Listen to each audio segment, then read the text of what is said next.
Good morning. It is 10:29 a.m. on March 29th, 2021. Last week, we finished our readings of the correspondence between Governor Keith and the Pennsylvania legislature from 1729.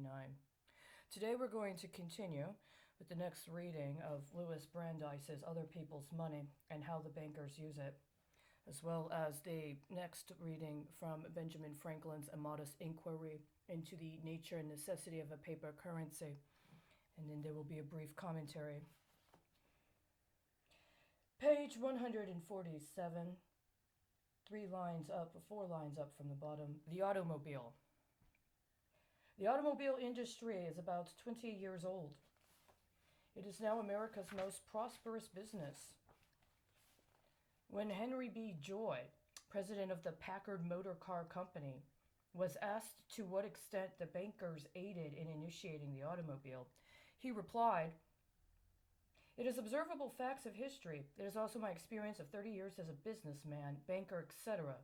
At first, the seer conceives an opportunity. He has faith in his almost second sight. He believes he can do something, develop a business, construct an industry, build a railroad, or Niagara Falls Power Company, and make it pay.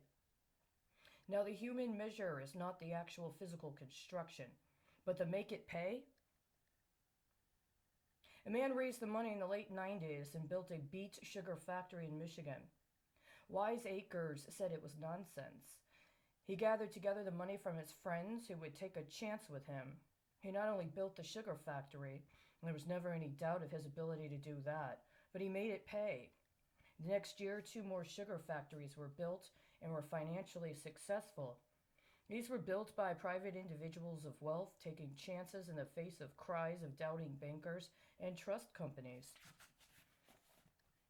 Once demonstrated that the industry was a sound one financially, and then bankers and trust companies would lend the new sugar companies, which were speedily organized, a part of the necessary funds to construct and operate.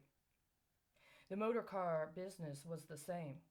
When a few gentlemen followed me in my vision of the possibilities of the business, the bankers and older businessmen, who in the main were the banks, said, "Fools and their money soon to be parted," etc., etc. Private capital at first establishes an industry, backs it through its troubles, and, if possible, wins financial success when banks would not lend a dollar of aid. The business once having proved to be practicable and financially successful, then do the banks lend aid to its needs. Such also was the experience of the greatest of the many financial successes in the automobile industry, the Ford Motor Company. Ending about six lines up from the bottom, page 149.